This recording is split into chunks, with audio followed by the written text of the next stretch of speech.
Coinage means to coin a word. To coin a word is to create a totally new word out of morphemes, right? Out of existing morphemes, you can create new words, okay? There are many methods of word creation. The first one is branding. So you use trade names, so names that you use for commercial purposes, okay? As general terms to refer to the concept or the thing. Like Kleenex, you use Kleenex to refer to facial tissue, right? The tissue that you use for your face, like that. So do you have some Kleenex, like that? So Kleenex used to be a trade name, a commercial brand, okay? But now it has come to represent facial tissue in general, like that. Google has become a verb. Can you Google something, like that? FedEx is carrier, right? For shipping, right? So now it has become a verb, like can you FedEx a document for me, like that. Zipper, something that you use to fasten your clothes, zipper. And it used to be a brand, like that. Aspirin used to be a brand, but now it has come to be a kind of general medicine for pain and for fever, like that. So branding is the one way. The second way is eponym. Nym is name, right? So you use a person's or place name as a word. So sandwich, which is a type of food, right? So comes from a person's name, or of sandwich, like that. Jeans come from a place name, Genoa in Italy, like that, because they are famous. They used to be famous for producing that type of fabric, like that, a place. Watt comes from James Watt, like that, unit of power, but comes from a name of a person, like that. So these are two ways to create new words, right? And borrowing is another way to create new words. You borrow and you never return, right, when it comes to word. You borrow, but you never return from some particular source. Could be from other languages, like croissant from French, piano from Italian, pretzel, which is, anti-ant, right, pretzel. From German, skunk from American Indian language, like that.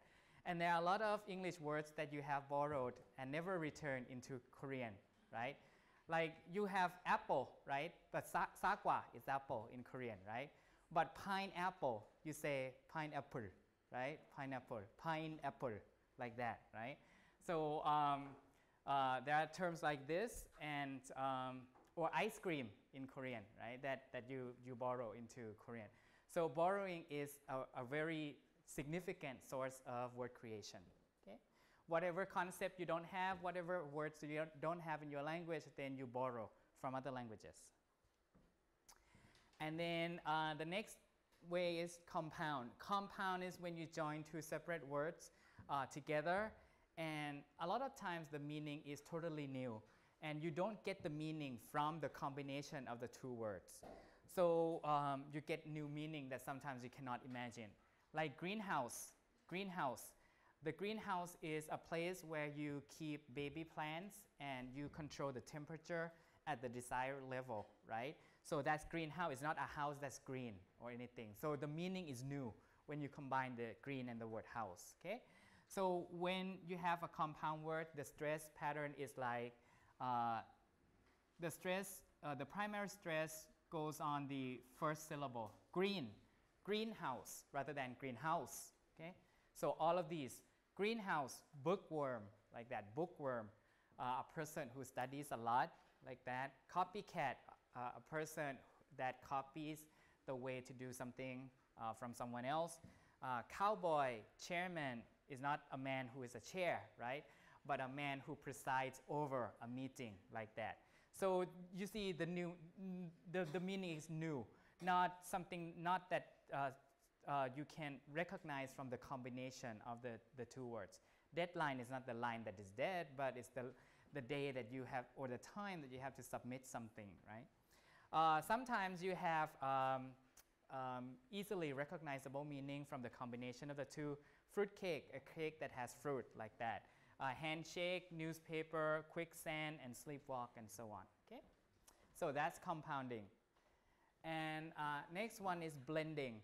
Blending is when you combine two words, but you take parts you take parts of the two words and then combine them, not the whole word like compounding. For compounding, you take up the whole word, but here you take just part of the two words, right? Join together.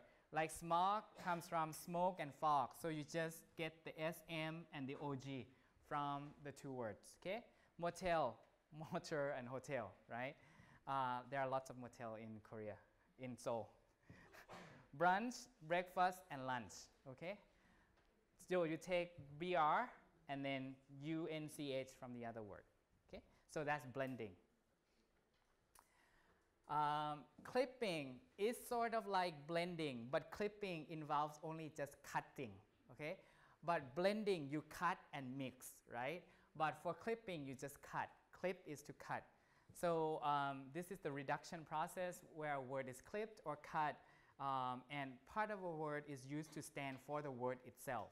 Like fax comes from fax machine or fax. Send me fax, right? Send me a fax. From facsimile, right? Fact is to make. Simile is similar, right? To make same, to make similar, like that. Fact is from Latin to make, okay? So make similar. So that's facsimile reproduction. Ad or advert from advertisement, cab or taxi, same thing. In the US, we call it taxi or cab. From this is the long word. Taximeter, cabriolet. So you can clip the first part or the second part of the word, okay? So people use both, cab or taxi. Take a cab, call a cab, like that. Perm, permanent wave, right? So you borrow that word into Korean as well, right? So flu from influenza and fan from fanatic, like that. So you clip, you cut, just cut part of the word, okay? And next one is back formation. Back formation is when you form a word backwards. When you form a word backwards, meaning you have a longer word before and you derive another word out of it. Like there used to be the word television, but there didn't used to be the word televise as a verb. But now we have televise as a verb because we just look at the word television and think that, well, it has the ION, so it's a noun. So the verb has to be televise, just like other words that end with ION, right? So it has to come from a noun, so people think like that. So people make up one word like televise, like that. Or donation, there's no verb to donate to start with, but people see shun, oh, that's the noun ending. So the verb has to be the word without the shun. So it has to be donate. So they came up with the word donate, right? And option as a noun, but now we have opt as a verb. You can opt to do this, X and Y, like that. So opt is a verb that is made from option, right? So typically, it's the other way around, right? We make nouns from verbs. So we make television from televise, we make donation from donate, like that. But this is the opposite way. We make televise from television, right? Which is the opposite way. So we call it back formation. Conversion, converse is to change, right? Conversion is when you change the function of the word, meaning you use the same word in a different function. Like butter is a noun originally, but you can use it as a verb. Have you buttered the toast? Butter as used as a verb. Can you FedEx this for me? FedEx is used as a verb because it used to be a noun. They are vacationing in Seoul. Vacation used to be a noun, but people shift the category, shift the functional category of it from noun to verb, from verb to noun, and so on. Okay. And last but one here is acronym. Acronym is when you form a new word using the first initial of the whole phrase. So the ATM machine, for example, ATM. It's from automatic teller machine.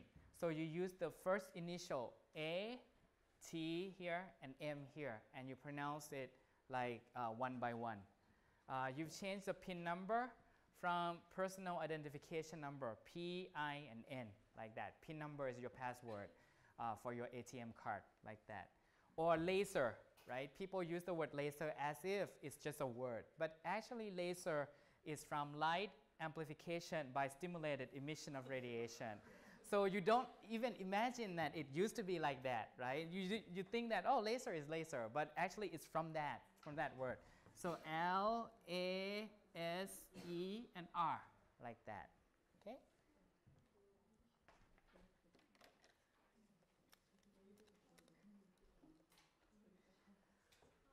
Finally, we have derivation or affixing. This one is obvious, right? You can create new words by just putting in or adding affixes, whether it's a prefix or a suffix, right? Happy to happiness or to unhappiness. So you put un and ness there. Care, carelessness, you put less and ness, like that. So this is how to make new words that even didn't exist in the language before. So there are about 6 or 7 ways. So on the quiz, I might give you a word, and then you can label. This is an example of acronym. This is an example of back formation and stuff like that. Okay?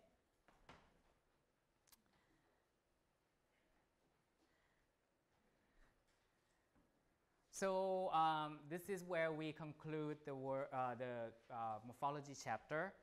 And you will be responsible for phonology and morphology on your second quiz, which is the first week of November, okay? I think it's the 5th that we agreed upon, okay? So phonology and morphology, okay? And I will tell you in detail about the format of the exam when maybe next week or the week after next week.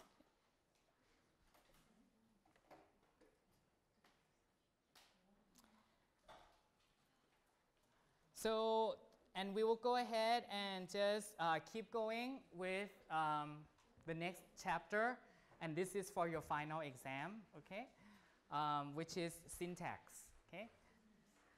People might like this better than phonetics, phonology, and morphology because this is what a lot of people call grammar, okay? We have to analyze the sentence into noun phrases, verb phrases, and so on, and people can relate to this chapter better than they can relate to phonology or phonetic or morphology because this is what they are familiar with, okay? So the first class here, we'll talk about heads and phrases in syntax, which are like 2 important concepts. And we'll talk about how to identify word classes. What does it mean to call a word a noun? What does it mean to call a word a verb, for example? And how to identify phrases and how to structure phrases like that. This will be easy. I mean, an easy chapter for people because it's not as abstract as phonetics or phonology, okay? Or morphology. So syntax is the study of phrases and sentences and the rules that govern how sentences or phrases are formed, right? In English, we can say the lucky boys, which is a noun phrase. The whole thing is a noun phrase, right? You can substitute this with the word they. The lucky boys, they are, like that. So the whole thing is a phrase, and it's okay. But if you switch the order, boys the lucky, you cannot do that. Or lucky boys the, you cannot do that. These are ungrammatical way to arrange the words here. So there must be some rules that tell you or tell the speaker of English how to put the words in order. Why the has to come in that order. Why boy has to come in that order, like that, okay? This is just like when we arrange sounds, right? Some sounds are okay, some sequences are okay, like sing, like that. But if you have the end with a tail in the beginning, that's not okay. So the same thing, but now we look at like bigger chunks, okay? I have 2 cats at home, that's grammatical, but have cats 2 home at I, that's not grammatical. So there must be some rule that underline the arrangement of words in a sentence here. And we'll study those rules, okay? So these rules are acquired at a very young age and internalized into the brain. They cannot, if you ask English-speaking people, what are the rules that underline the forming of the 2 correct sentences here or phrases here, they cannot tell you. But those rules are in their head already, just like when you form Korean sentences, right? That you have to have the object before the verb should appear last in Korean, for example, right? And when second language learners learn these rules, it's different from when first language learners learn the rule. Because when first language learners learn the rule, it's unconscious knowledge. Okay? They cannot tell you, I have to put this here, I have to put this there. But when second language learners learn the rules, they have to have the conscious awareness, conscious knowledge of where to put things. Like when I study Korean, for example, I have to know to put lul after object nouns and put the verb at the end like that, right? And native speakers do not memorize the whole sentences, but they internalize the rules, right? And the rules are limited in number, and you can form unlimited phrases out of the limited rules. Meaning you may have 5 rules after all. After we study syntax, you'll see that there are 5 or 6 rules in the whole language, in English.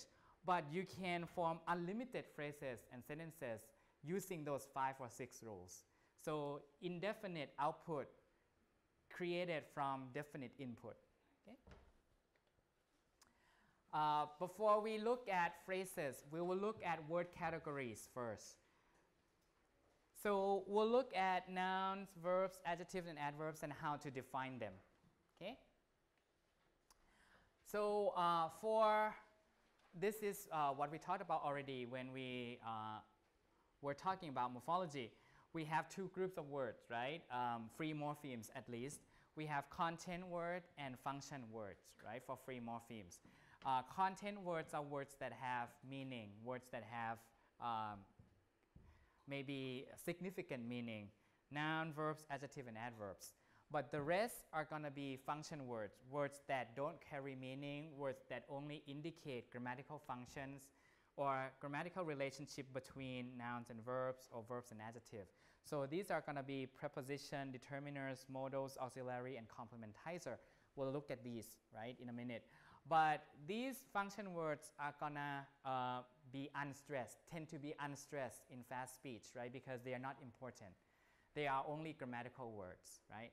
But content words will receive stress in a sentence. You know that. So we'll look at nouns first. How do we define nouns, right? The traditional definition is a noun is the name of a person, place, or thing. Right? Noun is the name of a person, place, or thing, and just like that. So when we come to words like beauty, translation, agreement, or arrival, you see that these words are problematic because they don't fall under the traditional definition. A noun is a name of a person, place, or thing. Beauty is not a person, not a place, not a thing, even though some people might extend the word thing to include beauty, or translation, or agreement, or arrival. These are clearly not a thing, right? So in these cases, there is a problem in the traditional definition. So we need more kind of concrete or more practical definitions when we analyze things, right? But they are all nouns, okay? They are all nouns. So the new criteria that we'll use in our class could be either morphological criteria and syntactic criteria. So there are 2 main things that you can use. Morphological criteria include suffixes that you can look at. So suffixes like ION, whenever you see ION, or ITY, like activity, creativity, like that. Whenever you see those suffixes, you know right away that the word that you have is a noun. And we'll look at the position in a minute here. So for nouns, there are some suffixes that are so indicative of nouns. And nothing else will have these suffixes, as in ness, ity, or an. Availability, you see the ity, that's certainly a noun. Television, you see ION, that's certainly a noun. Nest, you see nest, it's certainly a noun. So you don't even have to think twice before you label these words if you see these suffixes, okay? And there are other suffixes that are noun, nominal suffixes too, that are noun suffixes too. And some inflectional suffixes such as plural or possessive, like John's. Here you know that whatever has the apostrophe s will be a noun, okay? Apostrophe s can only be attached to a noun if it's a possessive word. Okay. So whenever you see these suffixes like the inflectional and derivational suffixes, you know that right away that you have a noun. And you don't even have to think about the meaning of availability. Is it a thing? Is it a place? No. Just look at the suffix. Okay?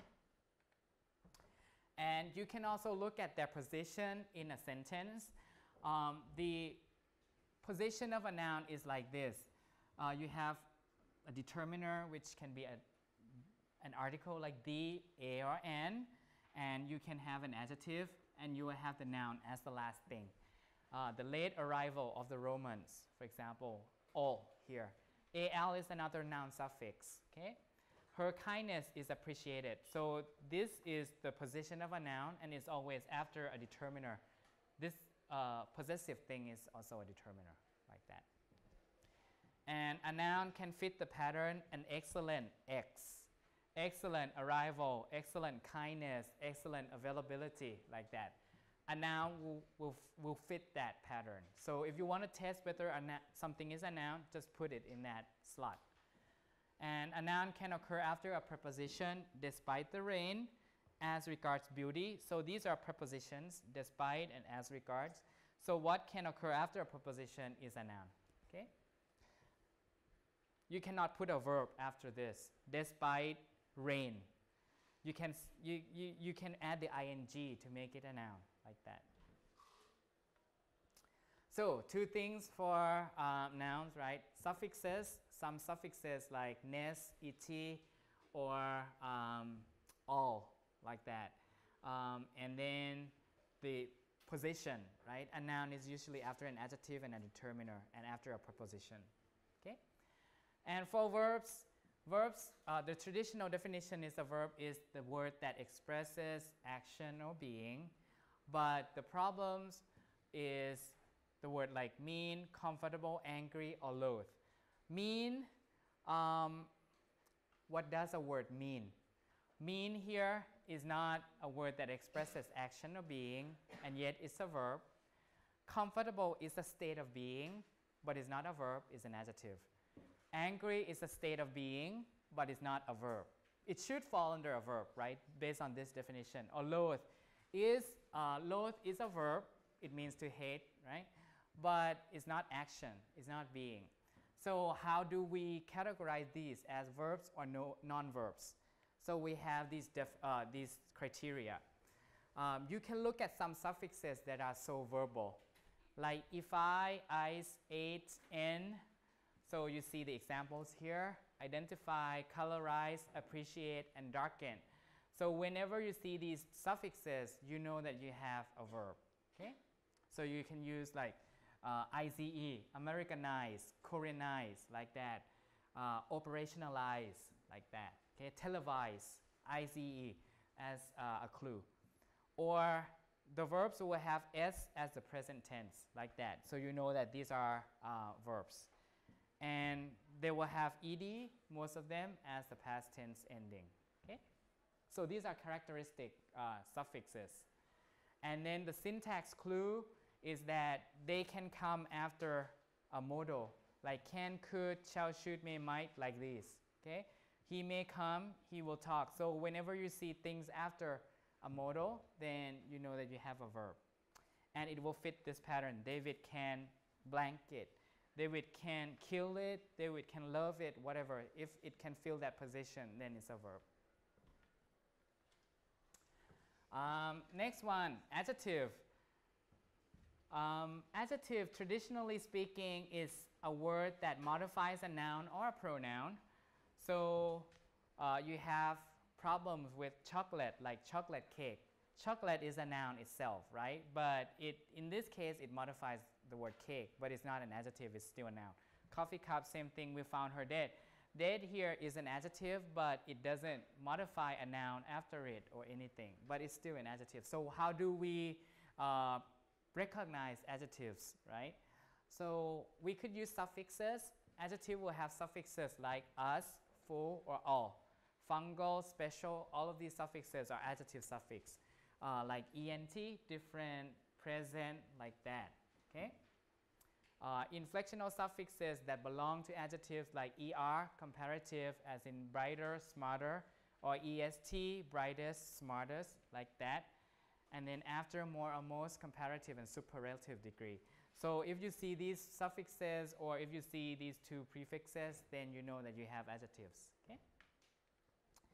And adjectives occur before nouns.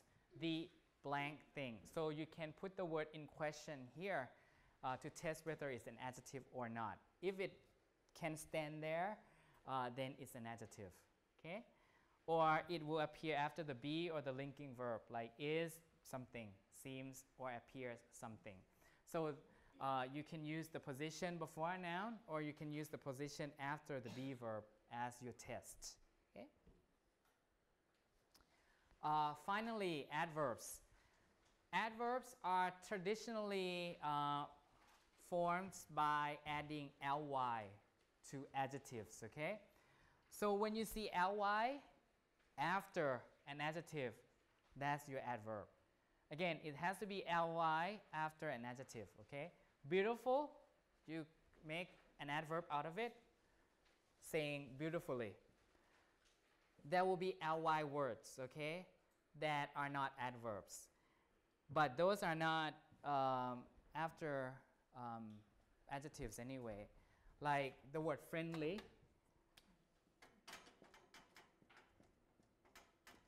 Here you see ly, right?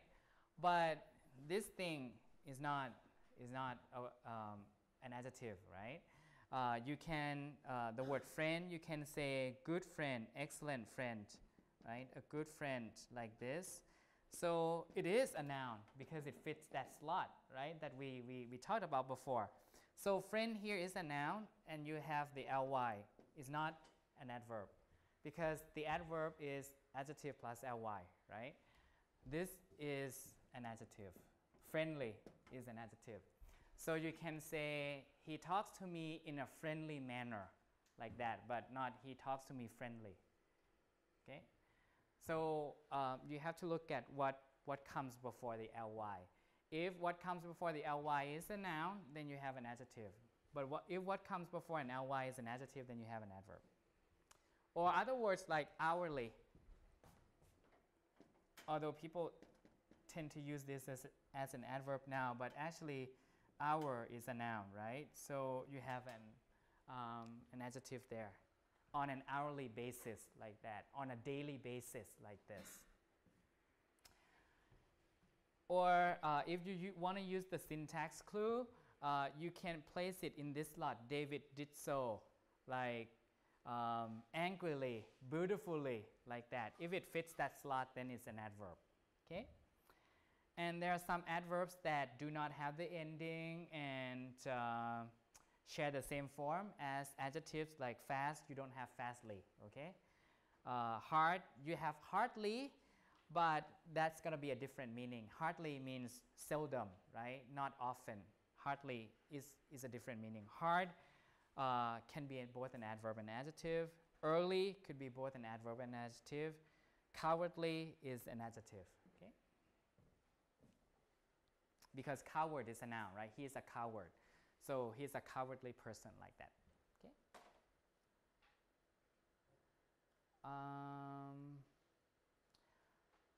Before we do the practice, let me go over some of the functional categories. So we talked about content words, right? Now we come to functional words or grammatical words.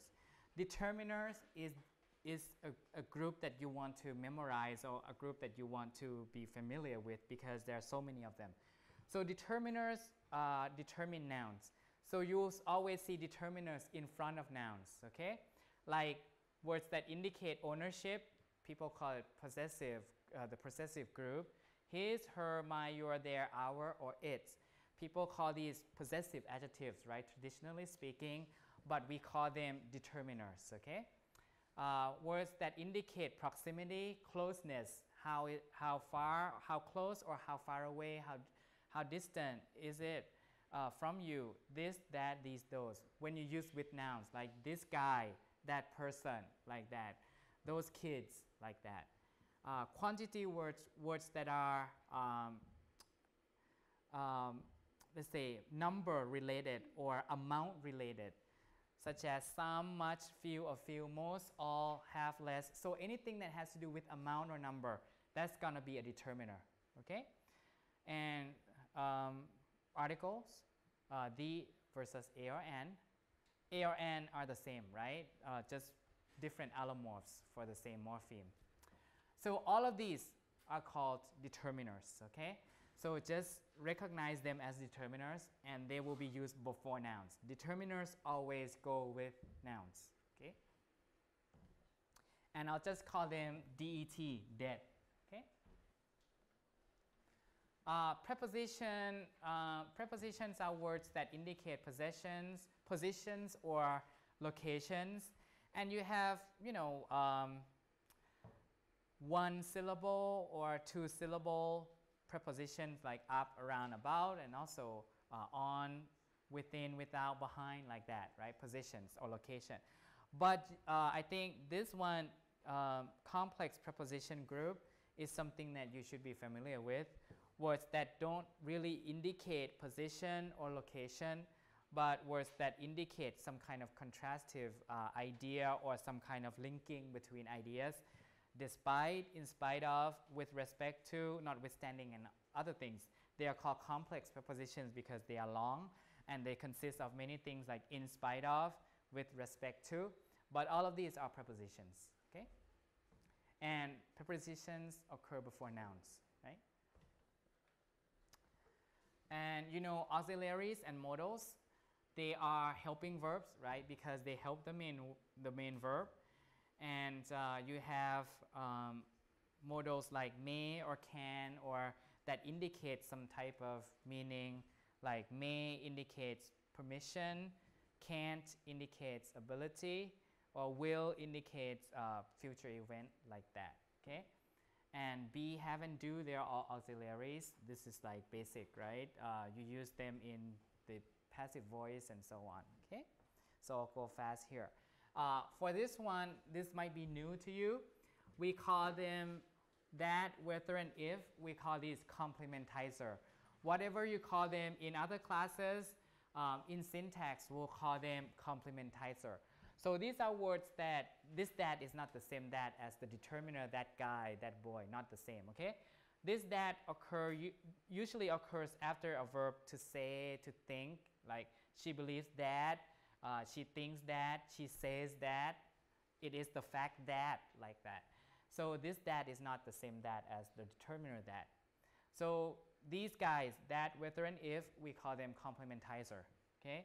She believes that John loves her, so this is the word that we are talking about. This is the book that she likes, and it usually introduces a smaller clause, a subordinate clause. So all complementizers introduce a subordinate clause, a subordinate sentence, okay? So this complementizer group will come up again and again in syntax. So up to this point in syntax, we talked about how to distinguish words into different parts of speech, into different categories, right? Especially the content word types, like nouns, verbs, adjectives, and adverbs.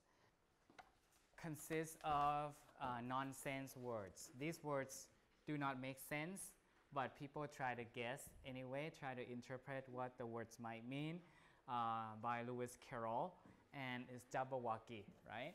And I underlined some words in here, and of course they don't have any meaning because that's the intention of the poet. But we don't care about the meaning, right? We talked about how to classify words into nouns, different types like nouns, verbs, adjectives, and so on. We never look at the meaning, right? We don't care whether it's a person, place, or thing, or whether it's an action or not. We only care about the suffixes, like, and the positions of the words in a particular phrase or in a particular sentence. So you have the ability to classify all the words here as nouns or verbs or adjectives or adverbs depending on what you see. So for example, in number 1, it was brillig, and the slithy toves did whatever, jeer and gimble in the web. Here, I underline, let's say, the first one, brillig. So what do you think the type or the part of speech of that word is? We have 4 main content words, right? 4 main types of content words: nouns, verbs, adjective, or adverb. What do you think it is? Let's see. If you go back to here,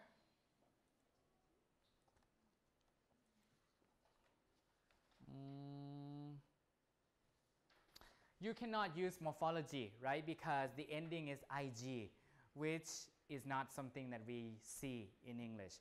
So you have to use syntax clues, right? So for syntax clue, a noun could appear in these places, right? Before the determiner, a noun must occur before the determiner, like that, or after a preposition. And if it's a verb, it can occur after a modal, like that. If it's an adjective, it can occur after the be verb or the linking verb, like this, right? So based on the position of where it is, what type of word do you think it is? We cannot use the suffix, right? Because ig is not a suffix that we would recognize in English. So what's the clue that tells you about the part of speech here? We have to look at the position, right? So where is the position of this word? After a be verb, right? So it was sunny, it was rainy, like that, right? So in this case, if it's after a be verb or after a linking verb, it is likely that it's gonna be an adjective, right? So we say it's an adjective. It's likely to be an adjective because it's after a be verb. So we can use that as a clue. Adjective because it occurs after was, which is a be verb. A verb to be. Just as you would see it in it was sunny, right? It was foggy, like that.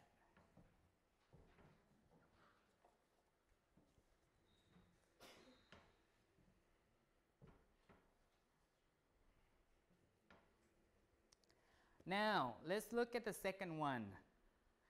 The sleethy toves did jeer and gimble in the web. What is the category of sleethy? You can use the suffix and you can use the position, both, right? Where is the, let's look at the position. Where is it here? Before TOVE, whatever that means, right? TOVES. And after the word the, right? Just like the intelligent student, the lazy student. So that's the position of it, right? So there is the determiner here. And this is the place where it is. And there's this word which you guess that is a noun.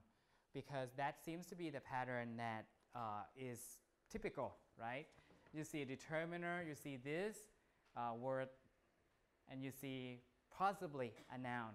And you see a verb here.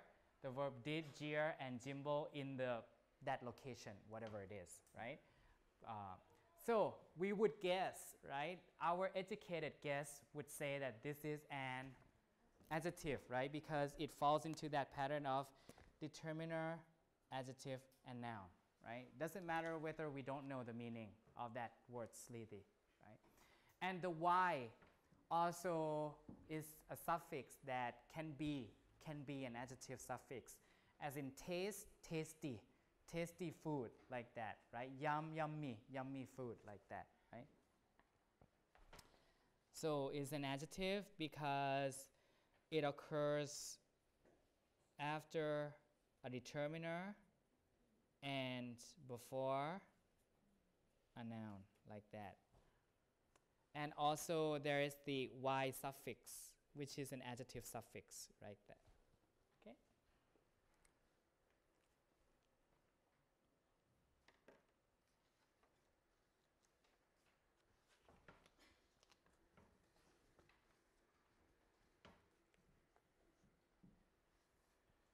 Y suffix can be an adjective suffix, as in crazy, like that. Okay, but it can also be a noun suffix, so you have to be careful.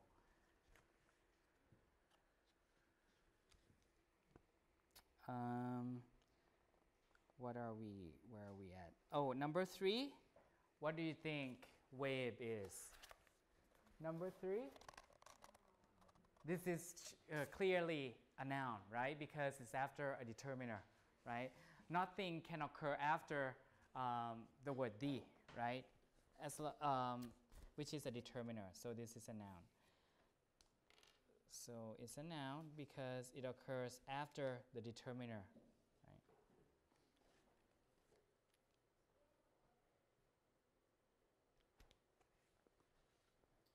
So I'll do 4 and 5, and then I'll have you do 6 to 10.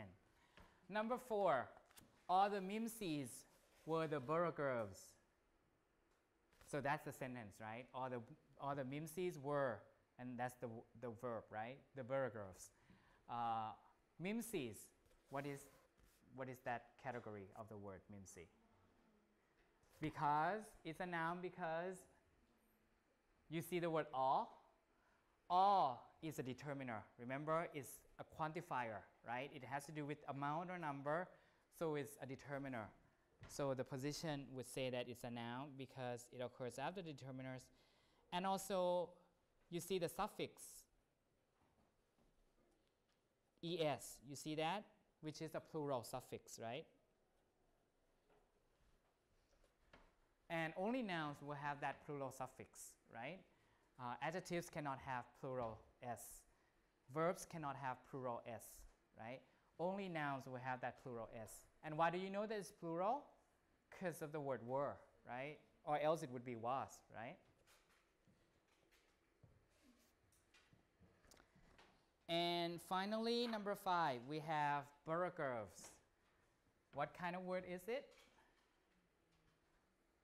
This one is easy too, right? Because you see the word the, right? So it occurs after the determiner, so it's a noun, like that.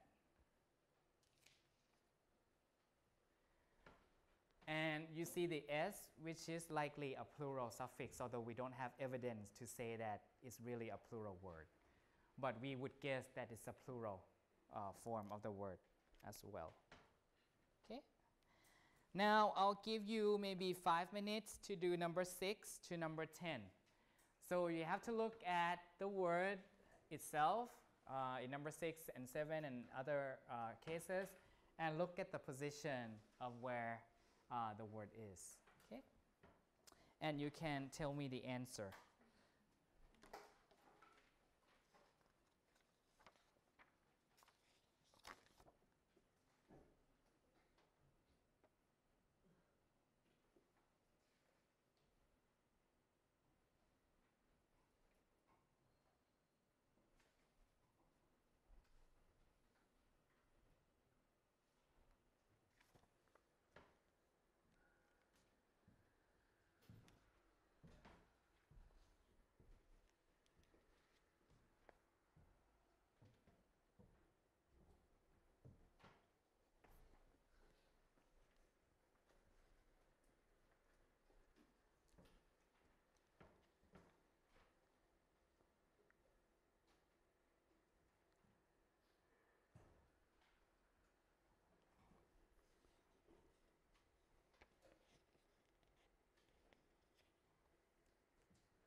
So 1 more minute.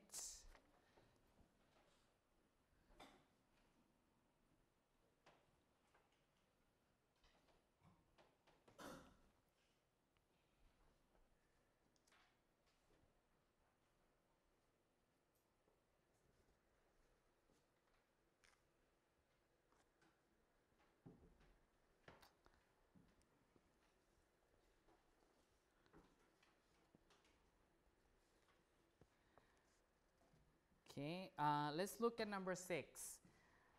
Number 6, what is the word? The word is mom. What is the category of the word? Is a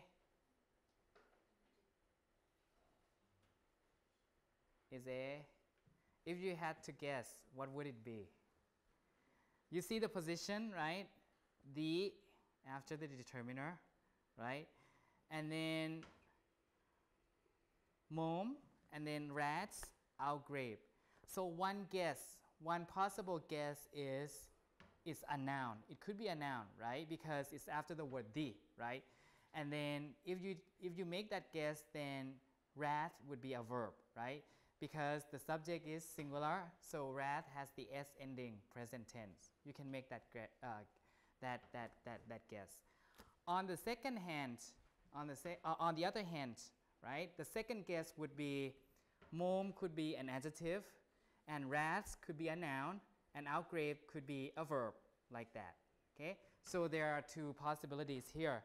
That mom, one possibility, the first possibility is mom is an adjective, and then rat would be a noun, like that, and outgrave would be a verb. The second possibility, and everything has to work in that same set, right? Mom could be a noun because it's after the determiner the, and rat could be a verb because it has a present tense ending, and so on. Present tense, okay, like that. And then outgrave would be maybe adverb, right? They run, or it runs outside, or something like that. Okay. So 2 possibilities.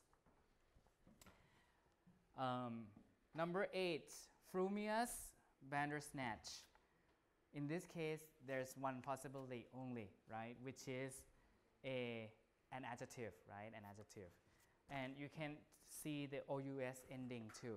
So OUS ending tells you that it's an adjective ending. And of course, because it occurs before the and adjective and the noun, bandersnatch, like that. Okay? IOUS is an adjective ending, as in delicious, spacious, and so on. Okay? Pretentious, and so on. Number 9 is clearly a noun. It's clearly an adjective, right? Because it's between a determiner, his. His is a determiner, and a noun, sort, right? So it's an adjective. And also the AL ending is an adjective ending, okay? Special, AL ending, right?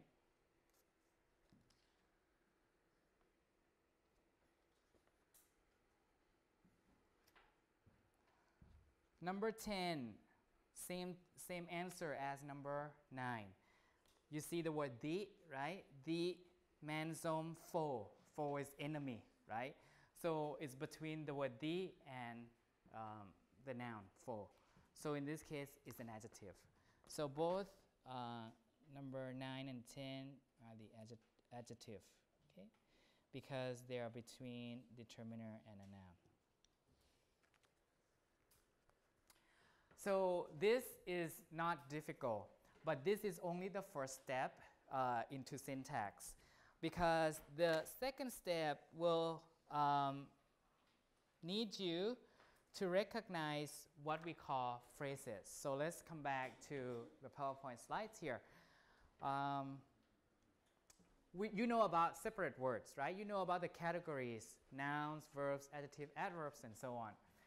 And we don't talk about function words as needing some criteria because function words are low in number. For complementizers, you have 3 only. So it's only those 3, like that. But for nouns, verbs, adjectives, you have many of those. And sometimes we create new words from borrowing, from blending, and so on. So we need some criteria to help us distinguish the categories. Now, the second step in syntax is to recognize not only words and words categories, but phrases and constituent. Okay? So the word constituent might be a new term for you, but it's the same thing as phrase. Constituent is a group of words, okay? A group of words, or you can call that phrase, okay? And it happens that when you have a sentence, some words have more, more consistent relationship with each other than with other words, okay? Words rarely occur by themselves, but they tend to occur with other words, and they have a close relationship with each other, okay, and not with other words. So if you look at this sentence, the cat with a long fluffy tail detested the smell of citrus fruits. Citrus fruits are like lemon, orange, like that, okay? Some words have close relationships with each other, like the and cat go together, right? Long fluffy tail, that the whole word, the whole phrase the words in the whole phrase go together. What else? The smell of citrus fruit, the whole word, the phrase, the words in that phrase go together. Citrus and fruit go together. Not like cat with, they don't have that relationship. Or tail detested, not that relationship. Or detested the, not relationship. Or of citrus, not like that. So some words in here, they go together as a group, or as what we call a constituent. And we call that kind of group phrase, okay? So now you want to recognize which words or how many words have a close relationship with each other. So there are ways to test the phrase or the constituent. If, let's see, you have 4 kinds of phrase, okay? You have 4 kinds of phrase, just like you have 4 kinds of content words: nouns, verbs, adjectives, and adverbs. So you have 4 kinds of constituent or 4 kinds of phrase as well. You have noun phrase, you have verb phrase, you have adjective phrase, and you have adverb phrase. So 4 kinds of constituent, okay? If you think that constituent is a noun phrase, then you should be able to substitute it with the pronoun he, she, or it, because the pronoun stands for the whole phrase, for the whole noun phrase. If you think that the constituent is a verb phrase, you should be able to substitute it with did or did it, okay? Or did so. If you think that the constituent is an adjective phrase, use so too. If you think that the constituent is a prepositional phrase, use here or there, okay? Like this one. So I underline 2 phrases here, and you want to test whether they all stand as a phrase, the words in there stand as a phrase or not. The little boy fed the cat. To test, you substitute, you think that these are noun phrases, right? Because you have the, adjective, and noun. So you think that it's a noun phrase. So you test by putting he there. And you test the cat by putting her. Does it work or not? If it works, then you have 2 noun phrases here because you can substitute 2 pronouns. So he fed her. It works, right? So in this case, the little boy, all of the words there stand as a phrase. And the cat, all of the words there stand as a phrase as well. But if you have, on the other hand, the next one, the little boy from next door fed the cat without a tail. In that one, if I only underline the little boy out of the little boy from next door, okay? That one is not a phrase. Only the little boy is not a phrase yet. Because if you substitute the little boy with he, using he from next door fed her without a tail, that doesn't work. The little boy may be a phrase in the first example, but it's not a phrase in the second example because the second example has from next door as well. So what constitutes a phrase? As you can see, depends on what you have. If you have a longer thing, maybe the little boy is not a phrase in and of itself, okay? But it's a phrase in the first one because that's all you have. So you have to always do the testing because, again, some words are more closely related to each other than with other words. So depending on what you have, as in the second one, the little boy cannot be a phrase there. But if you test the whole thing, the little boy from next door, and substitute it with he, that would work. He fed her, the cat without a tail. So we say that the whole thing here is a noun phrase, not just the little boy, okay? And you can do the same with other types of phrases. Put it over on the table, put it over there. On the table is a phrase, it's a preposition phrase because you can say put it over there. Or put it over the table, put it there, same thing. But if you say put it over on the table, that's by the door. And you underline over on the table, and you think that it's a prepositional phrase, it doesn't work, you see. Put it there, that's by the door, it doesn't work, okay? So that underlined thing is not a prepositional phrase. So that's how you test it. Even though it looks like, oh, it's a prepositional phrase, it's not, okay? John will write a book, John will do so. That's a verb phrase right there because you can substitute the verb phrase with the word do so, like that. Mary is fond of English novels and Sam is so too. So that's an adjective phrase because you can substitute it with so too, okay, like that. So you have to always do the testing, okay?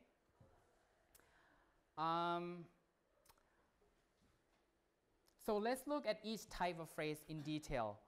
The first type of phrase is what we call a noun phrase, okay?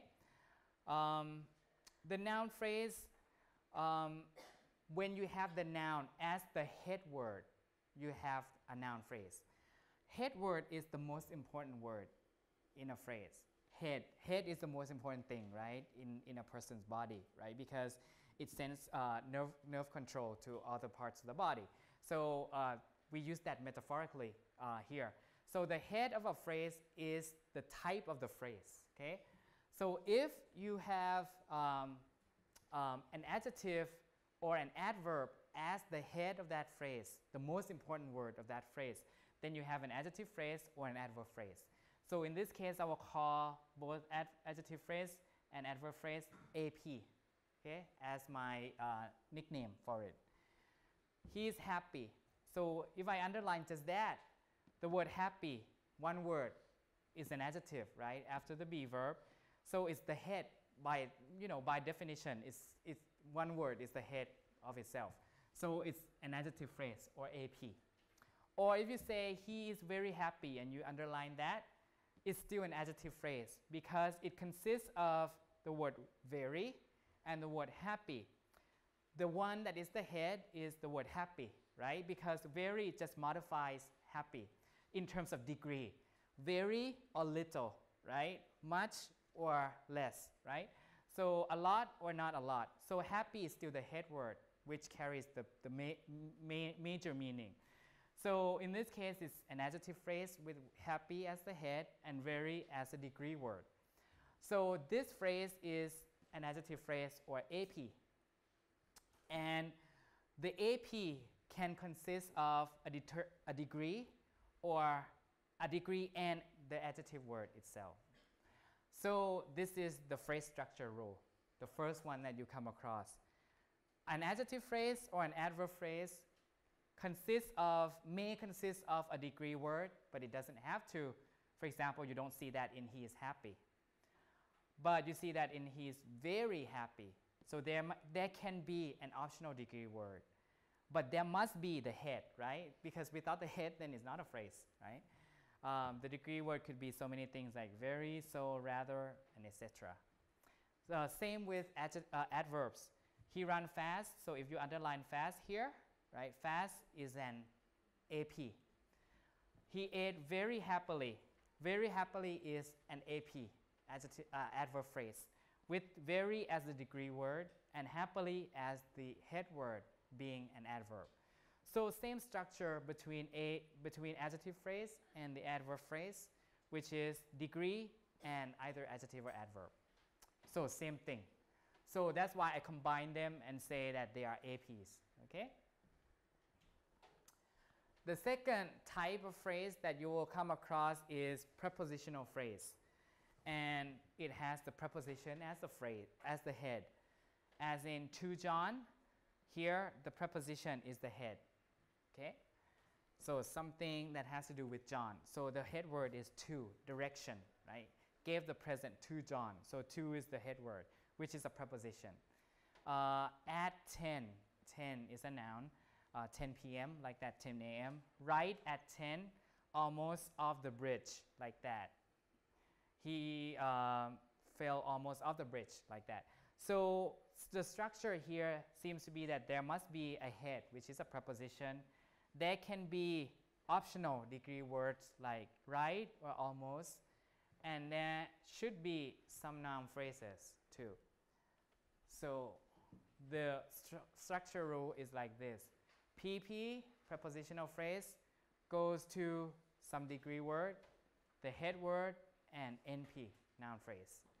I'll explain noun phrase in a minute, but whatever you see in parentheses here, it's going to be an optional element. You can have the degree word and you can have the NP or not, but you must always have the head, okay?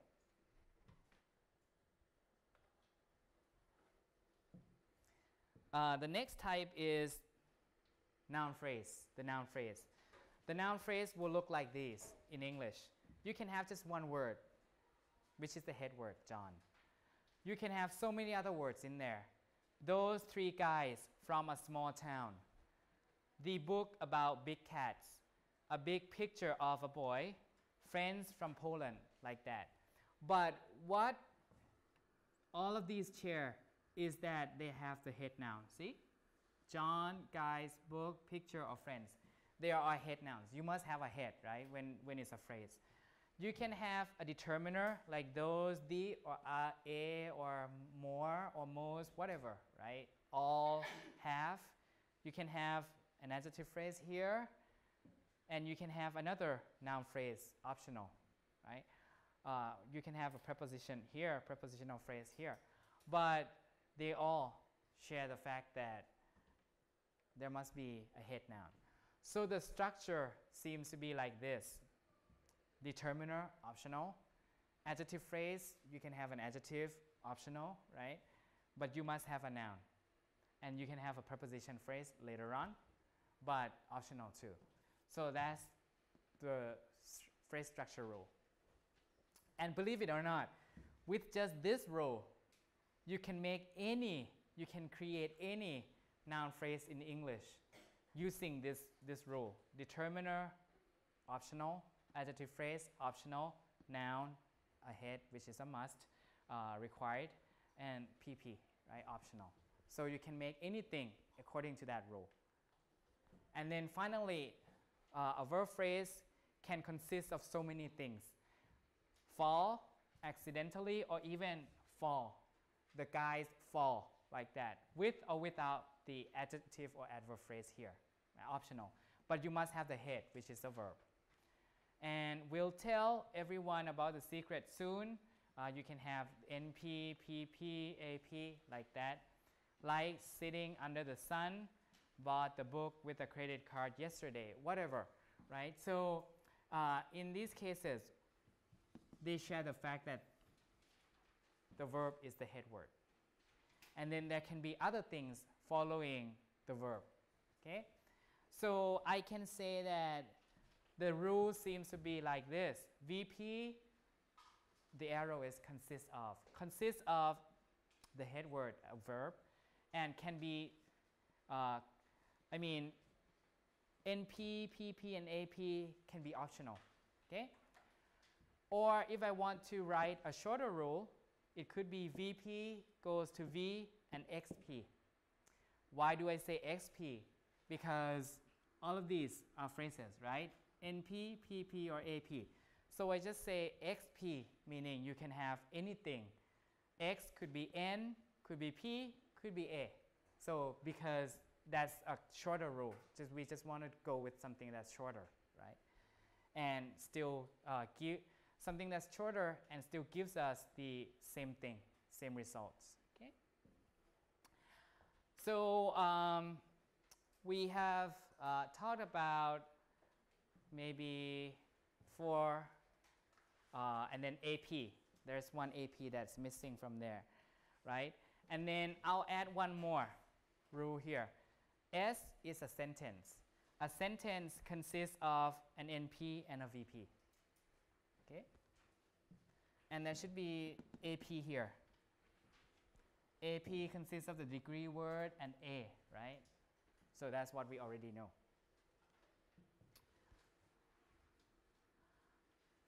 And for the verb phrase here, you can say XP, right? Same thing. And I add one more. S consists of NP and VP, which means the sentence, the concept of a sentence, consists of an NP and a VP.